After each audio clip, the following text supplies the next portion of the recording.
We are going to show you the Donald Trump press conference from yesterday, almost in its entirety. I think you're going to love it. I'm Randall Terry. This is Voice of Resistance.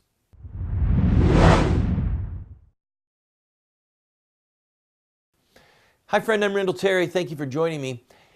One of the reasons I do this show is to give you news that you might not get, all right, because of the chokehold, the stranglehold that the national secular drive-by media, as Rush calls them, has over our information.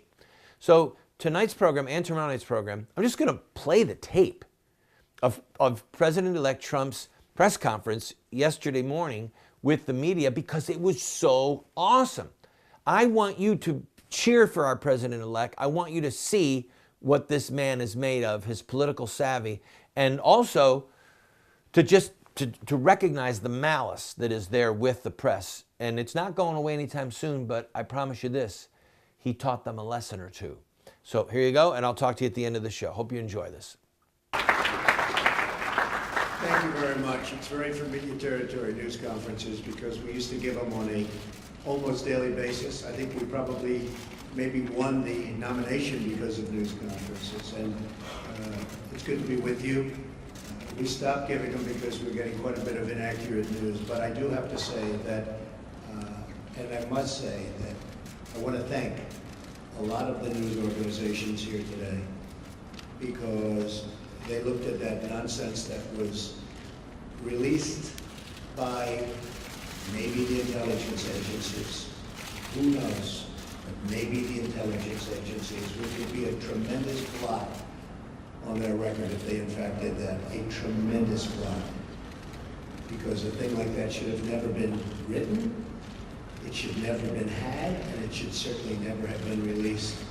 But I want to thank a lot of the news organizations for, some of whom have not treated me very well over the years, a couple in particular, and they came out so strongly against that fake news and the fact that it was written about by primarily one group and one television station.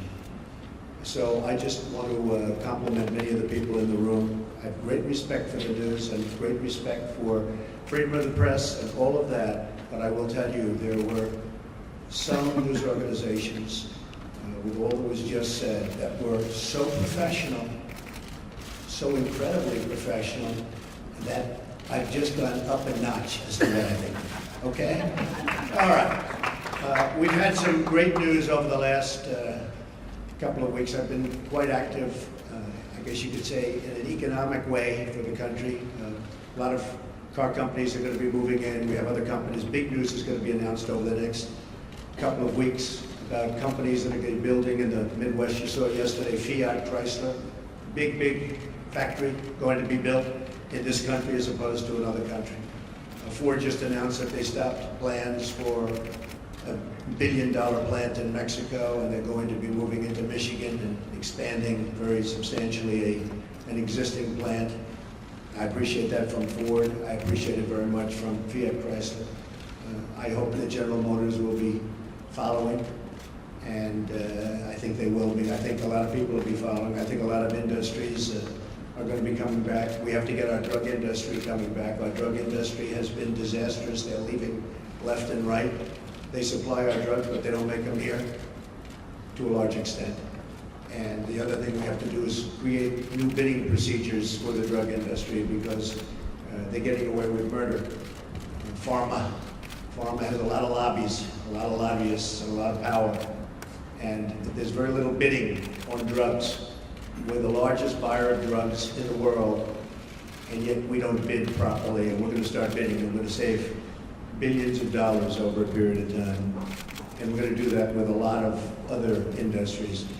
I'm very much involved with the generals and admirals on the airplane, the F-35. You've been reading about it.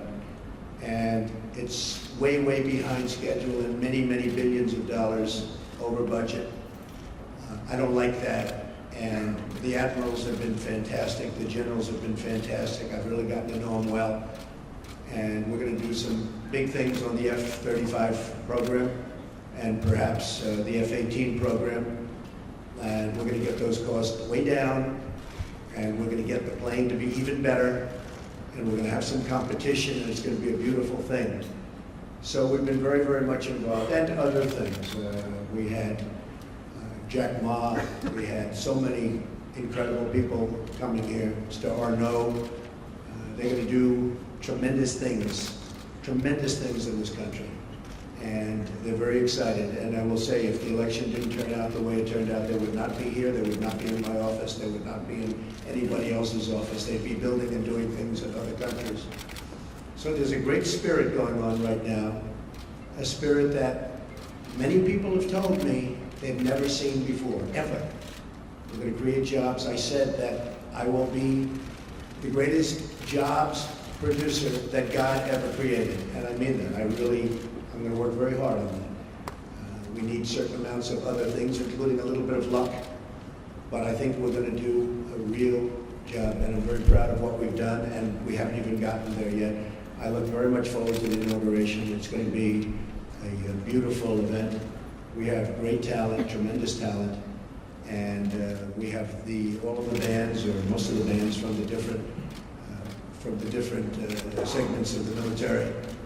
And I've heard some of these bands over the years, they're incredible. We're going to have a very, very elegant day. The 20th is going to be something that will be very, very special, very beautiful. And I think we're going to have massive crowds because we have a movement. It's a movement like the world has never seen before. It's a movement that a lot of people didn't expect. And even the polls, although some of them did get it right, but many of them didn't.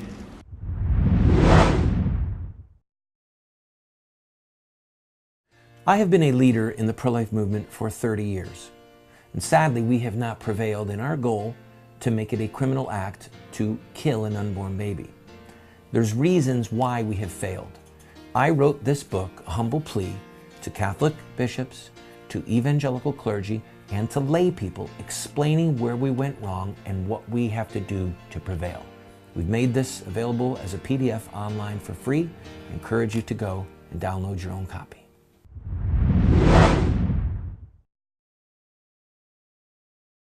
We're going to have a very, very elegant day. The 20th is going to be something that will be very, very special, very beautiful. And I think we're going to have massive crowds because we have a movement. It's a movement like the world has never seen before. It's a movement that a lot of people didn't expect. And even the polls, although some of them did get it right, but many of them didn't.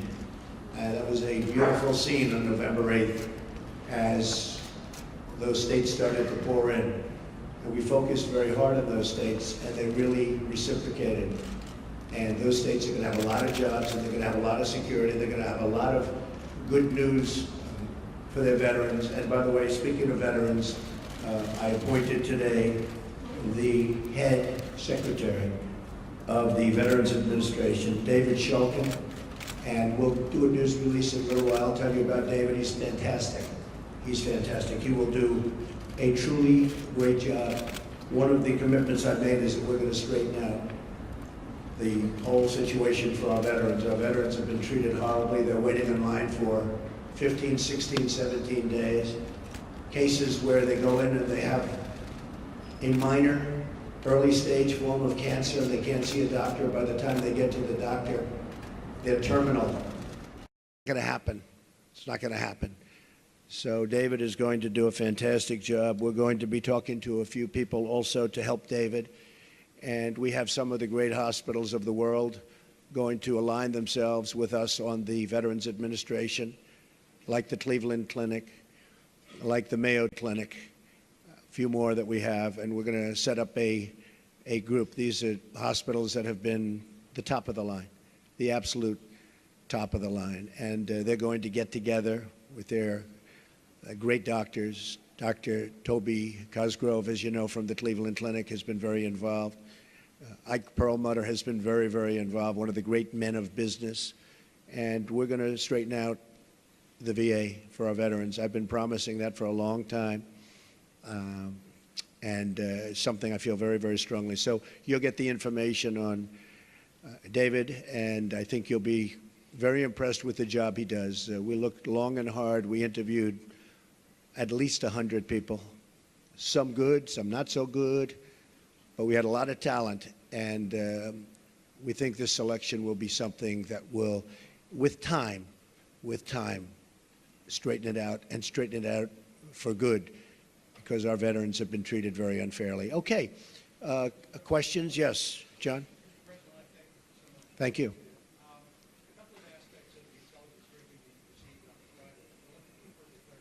Sure. First of all, did the heads of the intelligence agency provide you with a two-page summary of these unsubstantiated allegations? And secondly to that, the broader picture, do you accept their opinion that Vladimir Putin ordered the hack of the DNC and the attempted hack of the artists?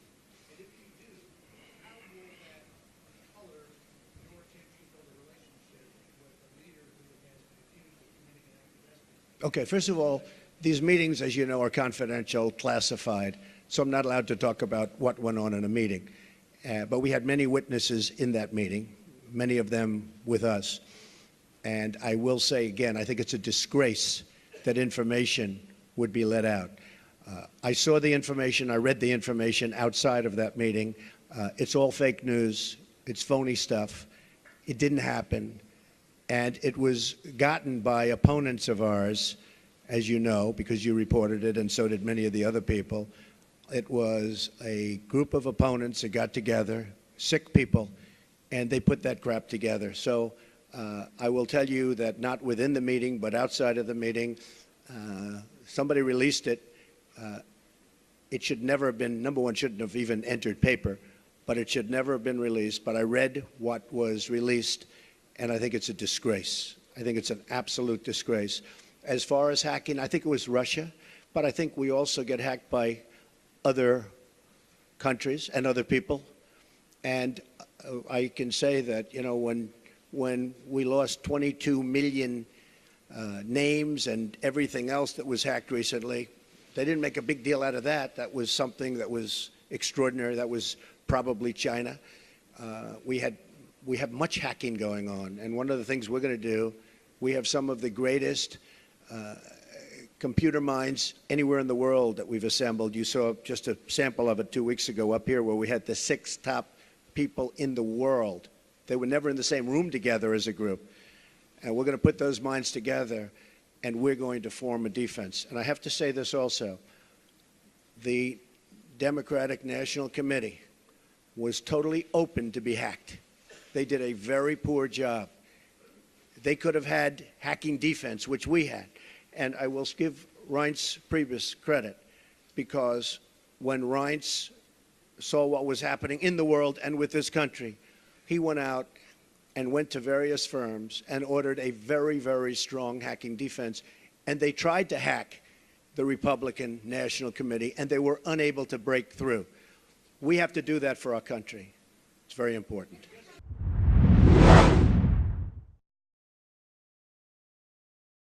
Perhaps you have a business or a ministry or a message that you want to get out to multiple thousands of people.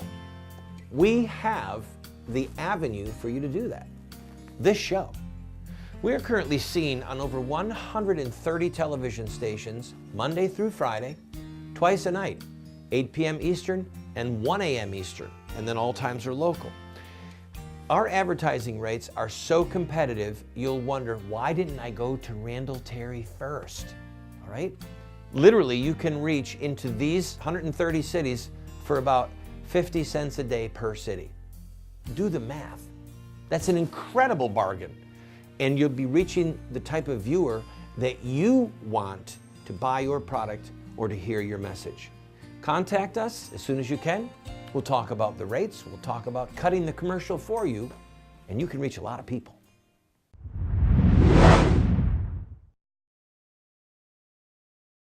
Well, you know, President Putin and Russia put out a statement today that this fake news was indeed fake news. They said it totally never happened. Now, somebody would say, oh, of course he's going to say that. I respected the fact that he said that. And I'll be honest, I think if he did have something, they would have released it. They would have been glad to release it.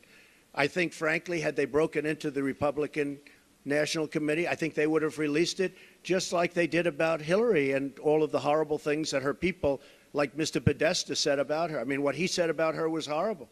If somebody said about me what Podesta said about Hillary. I was the boss, I would have fired him immediately, or that person, because what he said about her was horrible. But remember this, we talk about the hacking, and hacking's bad, and it shouldn't be done. But look at the things that were hacked. Look at what was learned from that hacking. That Hillary Clinton got the questions to the debate and didn't report it, that's a horrible thing. That's a horrible thing. Can you imagine that if Donald Trump got the questions to the debate, it would have been the biggest story in the history of stories. And they would have said, immediately you have to get out of the race. Nobody even talked about it. It's a very terrible thing. Yeah.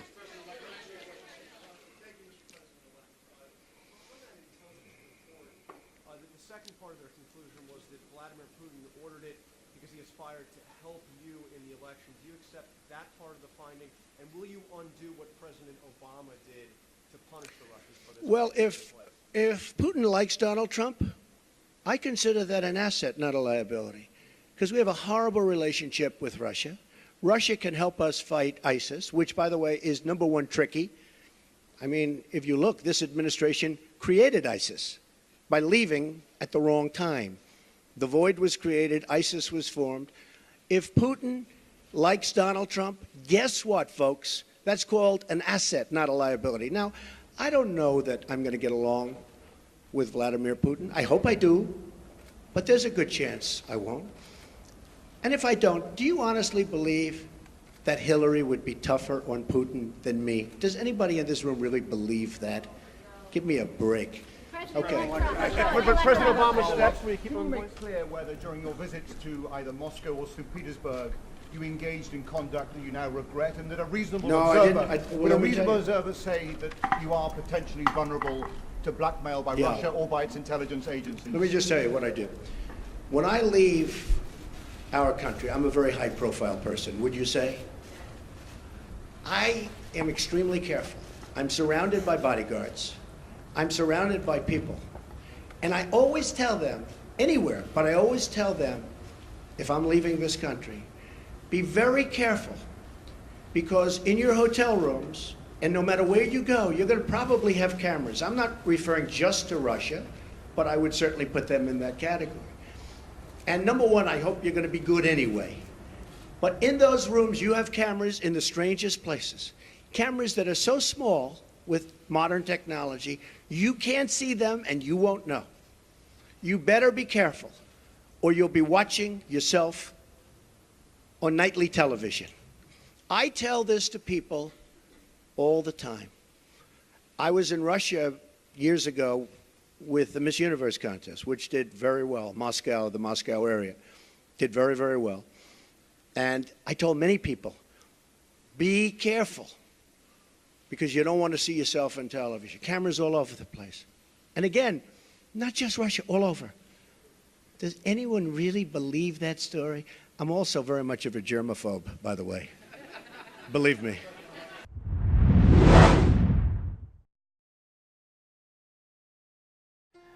It took me 14 years to write it.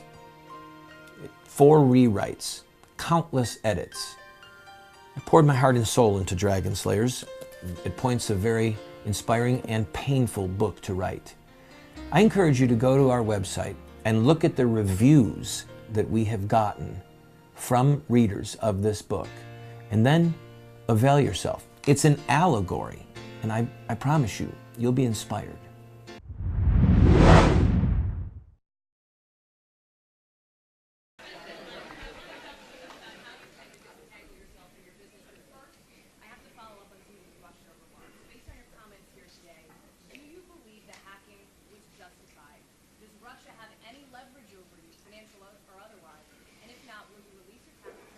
So I tweeted out that I have no dealings with Russia. I have no deals in Russia. I have no deals that could happen in Russia because we've stayed away.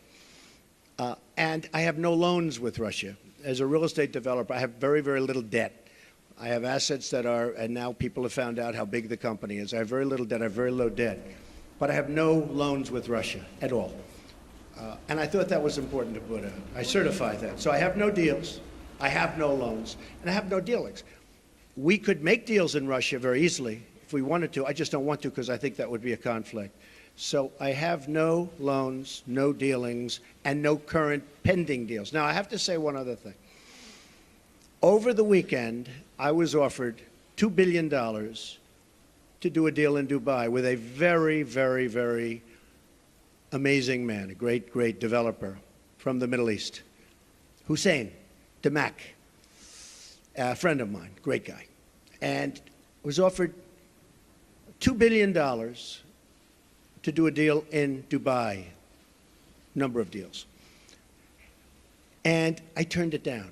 I didn't have to turn it down because, as you know, I have a no conflict situation because I'm president, which is, I didn't know about that until about 3 months ago, but it's a nice thing to have.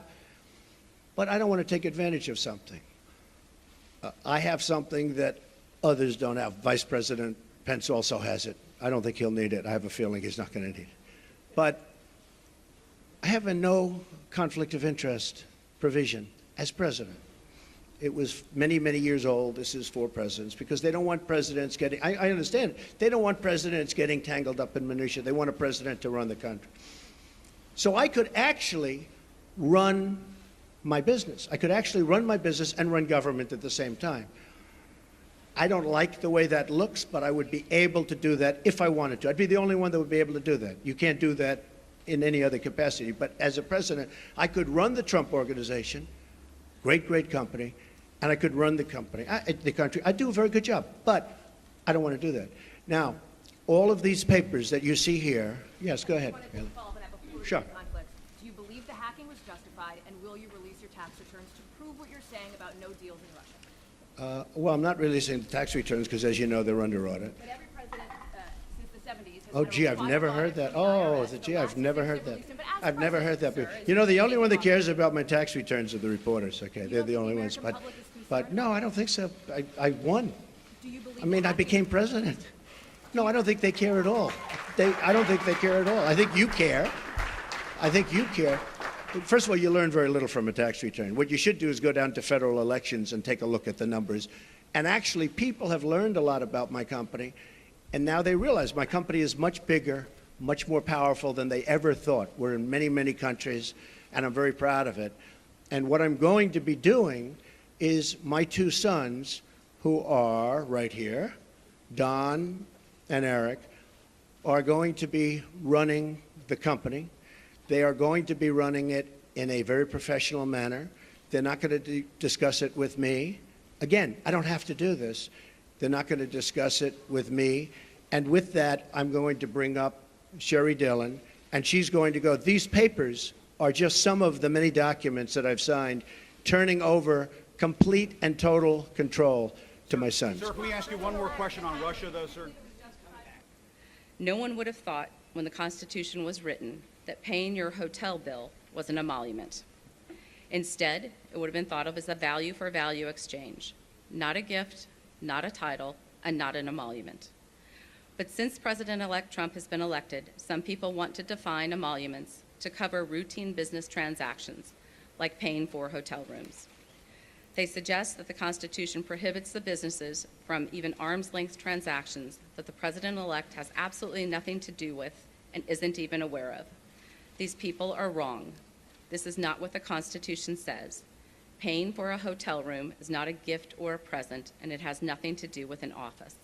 It's not an emolument. The Constitution does not require President-elect Trump to do anything here. But just like with conflicts of interest, he wants to do more than what the Constitution requires. So President-elect Trump has decided, and we are announcing today, that he is going to voluntarily donate all profits from foreign government payments made to his hotels to the United States Treasury. This way, it is the American people who will profit. Well, there you have it. Tomorrow night we're going to do the same thing. Tomorrow night we will show the other portions of this press conference because you have a right to see it in its entirety, and you should see it in its entirety. And I want you to see it in its entirety, so that's what we're going to do, play it in its entirety. This program is a privilege for us to do, and we are on the air because of support from friends like you. So I encourage you, go to our website. If you want to make a contribution, if you want to buy our recent series, What Would Muhammad Do? Please get it, distribute it. And no matter what, we beg your prayers. God bless you. We'll be with you tomorrow night.